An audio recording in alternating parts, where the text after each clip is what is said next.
Hi there, this is Joanne from TrueAuthenticPower.com from Tapping.me, and I'm also the creator of the program Catapulting to Confidence. I want to talk today as an offshoot of a conversation I had with a woman earlier today. She was talking about how she beats herself up and just can't seem to find her value or her worth. And we had a conversation about how that is learned because she was beating herself up about how she beats herself up, basically, how she talks to herself, how she tears herself down, how she degrades herself. And that develops a lack of self-respect, but it is learned. I really want people to understand where energy originates from, because I am a tapping coach and practitioner, and you could be tapping on, I beat myself up, and you might never get to the core of what's going on. So whenever I work with someone or am teaching or talking about energy, I really refer to the same things over and over again, and I kind of coined them the negative MEEPs, MEEPS.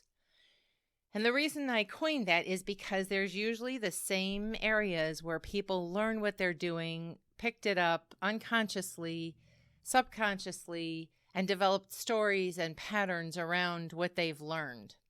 A baby does not come in thinking, I don't deserve to get my needs met. A baby comes in screaming and crying when their needs are not met. So if you have learned to put yourself down, put yourself in a submissive place, secondary, at the bottom, you talk down to yourself, your self-esteem is in the toilet, you're in a humiliating kind of environment or around people who tear you down or criticize you, that has a basis and a template that was learned. So what are these negative MEEPs?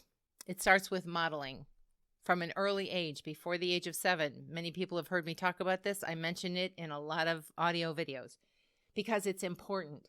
What you see of how people behave around you before the age of 7. I mean, think about all the things that you have to learn how to do to just live, to just be in the world. It's too much to say, okay, now I have to learn this. Now I have to learn this. You're learning multiple things all at the same time, including the behavior of what's around you, how people act, how they talk to themselves, how they talk to each other, how their relationships work, how the environment around you is formulated is through the eyes, ears, osmosis of what energy you're around. So if you learned to be self-defacing and put yourself down, others either did that to you or you saw it modeled. That's the first M in the MEEPs. The second is the emotions that get stuck. Somebody tore you down. Somebody made fun of you. Somebody made fun of your ideas, what your beliefs are, how you think about things, your attitude, anything about you. If that was made fun of or put down or something you had a shock or you saw that happen to someone else, because it can affect us even when we see it happening to someone else. You take that on as a mental note to say, watch it. Look at what happened there. I don't want to have that happen again. So you steer clear of any possibilities that could happen. And it's the same thing for emotional events. So the M is modeling, the E is emotions that get stuck and stored from the E, next E, emotional events. Like I just described, if it happened to you, if you were put down, if you were told to shut up, if you didn't have a voice or a choice, or you were made fun of for anything about you, your physical, your mental, the things you liked, the things you didn't like. If any of that happened to you, that can get locked and linked into your energy unconsciously. That's why a lot of these things are so powerful. But when it goes into your subconscious, there's a mental note that comes up, and that's what the triggers are about. Oh, don't go near that. That's painful. Oh, be careful. That could hurt you. Oh, don't want to go near that event. Don't want to go near those emotions. Those triggers are trying to protect you because of what's happened already up till now, or in the past that started the pattern. The P is for patterns. Because once you do this over and over, or somebody else does it to you over and over, puts you down, puts you in your place, acts as if you don't have the intellect, the knowledge, the wherewithal, you just don't even have the right to exist. For some people, that's very true. If you have experienced that, the subconscious takes it in, and now it gets locked into your energy, kind of stuck. And that's what the triggers are about, and that's what the replays are about. How many times have you replayed the same thing that you know, and you say to yourself, what the heck is wrong with me? I keep doing this. Why do I keep dating the wrong people? Why do I keep going down the avenues that reject me? Why do I hang out with people that I know are bad for me? It's subconscious, but you're also attracted to it. It's like you have antennas up because your energy is stuck in that loop. And yet you don't like it. It's really a conflict of energy inside running around saying, I don't want this, but I can't stop it. That's what part of that is about. And then the S is the stories that you've attached to it. They don't like me because. I'm not good enough because. And you look at the modeling, the emotions that have gotten stuck from the emotional events that took place, that developed the patterns, and now have developed the story. Nobody wants to have a bad story or a negative story or, a detrimental view of themselves. But if any of those situations took place, and they do for all of us, goodness sakes, we're all trying to undo some issues, and they can go on forever. And here's a little side note, they can be downloaded from generations from before us. Why? Because what we learned at age 7, before the age of 7, I should say, your parents learned before the age of 7, and so did their parents. And they're in the same kind of stuck loop that you are, that you can be. They taught you what wasn't necessarily right or correct. And being human, I don't think that ever happens. No parent is going to be perfect. No parent is even going to be close to being perfect.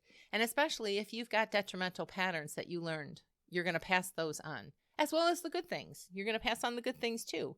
But just suppose someone grew up in a family where there wasn't a whole lot of good about anything, and there are millions of people in those shoes. And I've seen a bunch of them. I don't see millions of people, but I do see a bunch of them that have those issues, including myself. We all have things we're trying to unlearn. My point is here that when people beat themselves up and then they beat themselves up for beating themselves up, oh my goodness, that's like a double whammy. And it's not even your fault to begin with. That doesn't mean you're not responsible for changing it. That just means you weren't responsible for creating it. And here's the good news about that is that if you learned it, then you can unlearn it. But that's what hangs people up. They don't know about how to get to the energy or the beliefs or the patterns underneath. So when it comes to something like tapping, people will just say, I hate the way I beat myself up. My self-talk is so horrible. And that may get you to some of those underlying things that created the pattern in the first place. But especially if you're new to EFT, you're not going to necessarily know how to do all that and how to get to the root causes or the root templates. I like to call them templates because that's what they are. They start as this is the way it looks, and then you carry it on and carry it on and carry it on. And while I'm on the subject of this, I want to talk about this word humble, because I don't know if it irritates anybody else, but it does irritate me, because I just think it takes on a negative life of its own. So let me just tell you why I think that. And you don't have to agree. This is from my personal experience, from my training, from what I've grown to know, and you can agree or not agree, and that's fine. We can agree to disagree if you don't agree. But humble is a low estimate of one's importance. Does that even sound positive to you? Or another description of humble is submissive or self-effacing. Bingo. So where do a lot of people learn about that word humble? I'll leave that up to you, because I think you know where a lot of people learn that word humble, or that it's not right to be proud of yourself, or there is nothing wrong with being proud of yourself. You were gifted with gifts and talents. There's a difference between being proud and being arrogant. They are not the same. But you can be happy about who you are and proud of who you are, and that has nothing to do with being submissive or self-effacing or tearing yourself down. Again, I always like to do these audio videos because when people understand what's going on underneath, or why they're doing what they keep doing that they don't like doing, that they want to stop, you've got to get to the energy underneath. What's driving the bus? How did it form? And how can you undo it? For me, using what I use as a coach, it's tapping, EFT tapping.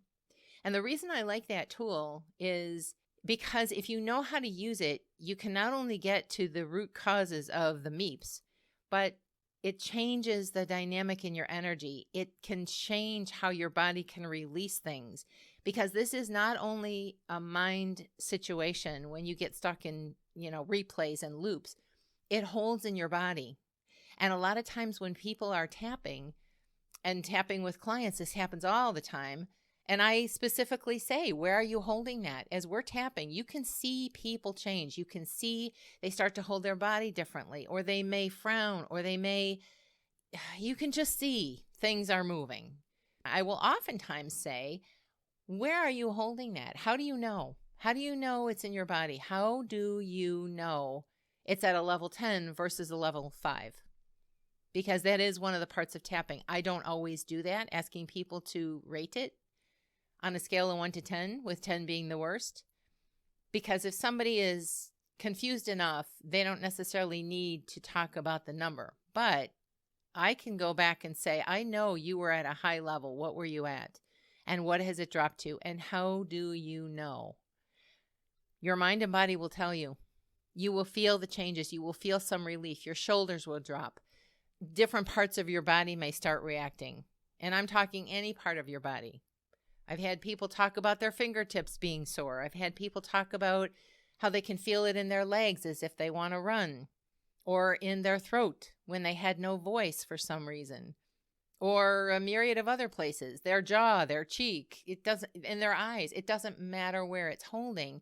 The idea is, when you're starting to reconnect with who you are and what's important for you, it's important to also connect the physical parts of your body. Because guaranteed, if you have a detrimental pattern long enough, your body will start talking. And it's usually, as you get older, they talk louder because you've got more accumulation. It's not necessarily about age. It's about accumulation. And your body's saying, honey, you haven't addressed this yet. I'm talking to you. That's where it's holding, right there in your lower back. Are you going to do something about it? Well, we don't come with a manual. And we don't find out about energy usually until there's a crisis to change, illness to change, things are falling apart, so you have to change. You know what I'm saying? Haven't you seen that enough? It's not about age. It's not about age. I've seen older people have dramatic changes with pain relief and things that they've had for decades or years at least. Are you getting what I'm trying to say? There's always a reason why you're stuck in a replay or a loop. The tricky part can be getting to what is the replay, where is it stuck, and why is it still holding? And the reason things hold on is a lot of times out of protection. Not because you're lazy or crazy or stupid or what's the matter with you? You can't get over this. What are you, nuts? No, it's not any of those things. The reason you're not getting over things is because your subconscious has locked and linked that kind of behavior will cause you pain, trouble, humiliation, embarrassment, pain of some kind. Don't go there. But it doesn't mean you're not stuck. It's like a scratch in a record or the bumps on the side of the road that keep you lined up. It's saying, just stay in the middle ground here. Don't get too successful. Don't get too much of a failure. Don't. But it's a protective mechanism trying to keep you safe, trying to keep you away from being hurt or humiliated or whatever, fill in the blank, unloved, friendless. There's a protection going on there, and it's not by happenstance or accident. And the more you know about your energy and why and how it works, the more you will be able to decipher what's going on. And whether you use tapping or some other energy tool or some other energy frequency, everything is about frequency. So it doesn't really matter what you use if you can get to the frequency that's causing that interruption. And how you do that is up to you. But I like to do these audio videos so that people can understand why and what they're doing. So back to the original topic. Are you verbally beating yourself up and you can't stop? You know you're doing it and you can't stop. Does this make more sense to you now? Have you had these kind of situations where your energy keeps replaying the same thing, and it's driving you nuts? It's there for protection, and it's not going to likely let go without a fight, or without some change in the dynamic of what caused it in the first place. And again, that's where tapping comes in, or some other energy tool, because it can get to the modeling of how you formed it, to the emotional events and the emotions that got stuck as a result of those emotional events. It can start to eliminate the patterns. Not start to, it can eliminate patterns and the stories that you're retelling. I think I'm one of the few people who has said, the negative is there to help you. It's telling you exactly why and where you're stuck. If you listen to your conversation about what you keep saying and keep saying and keep saying, you can use that to your benefit. But a lot of times it becomes so rote, it becomes so automatic that we don't even hear what we're saying as a replay. And that's where sometimes others around us that you trust and that you feel safe with can help you. What are the kind of things I'm always saying? Because I guarantee they've become so automatic, like a launch sequence. When XYZ happens, boom, I start into this rhetoric and this story, and this belief starts coming up, and here we go off to the races. I hope this is helpful. Tell me, have you experienced some of this and now this makes sense? What you want to do is, when you figure out where that template is, when did it start? How old were you? Who taught you to be so extra humble and not proud of yourself? Who taught you that you should talk down to yourself? Did someone do that to you, or did you see that around you? A lot of people model what they see, and if you had a parent or siblings or somebody around you that was outwardly somehow saying they're not good enough, they're not worthy, and some of the church language is very right in there with the teaching. I'm not worthy to receive you, but only say the word and I shall be healed. I know that's a big one in the Catholic religion. Just saying right there is programming. Who did you learn it from? Where did you learn it? And why are you not supposed to be proud of what you were created to be? Not arrogant, not boastful or cocky, but you can be proud and stand tall and feel good about yourself and your abilities, no matter what you were taught. And if you can't just yet, tapping or some other energy tools and techniques can get you there. I hope this helps. I hope it taught you some of the undercurrent of what's really going on so that you can stop beating yourself up, or at least start paying attention to, how am I going to reverse this? Find out about energy. Find out about frequencies. Find out about EFT tapping. If you need help, I'm a coach since 2009. I work with this kind of stuff all the time. Not only my own, but others, clients all the time. So there is hope and there is a turnaround. Just one more thing. When people are talking about success, there are programs all over the place of how-tos to do online and you're going to make $1 million in a flash and all that kind of stuff. And I'm not saying that that sometimes doesn't happen. Sometimes it does. But there are plenty of people who have bought the products, the programs, that this is supposed to make me money, and they can't follow through and they can't carry it out. There's a template that says somewhere, for some reason, that you shouldn't be doing that, or it will bring you pain, or you're not allowed, or you can't, or you're not smart enough. Check out those templates. There's something going on. The negative MEEPs, modeling emotions from emotional events that create patterns that then create the story that you replay. If you like learning, okay, how do I get to the undercurrent of what the heck is going on that I don't want? Sign up, subscribe, put on the alerts so that you get this information when I put out new audios, videos, or anything else. And if you sign up on my website, you're more likely to make sure that you know what's coming and when it's coming. And there are other avenues and things that I have in the works that may benefit you that you wouldn't know about. I hope this helps. And until our paths cross again next time, bye-bye for now.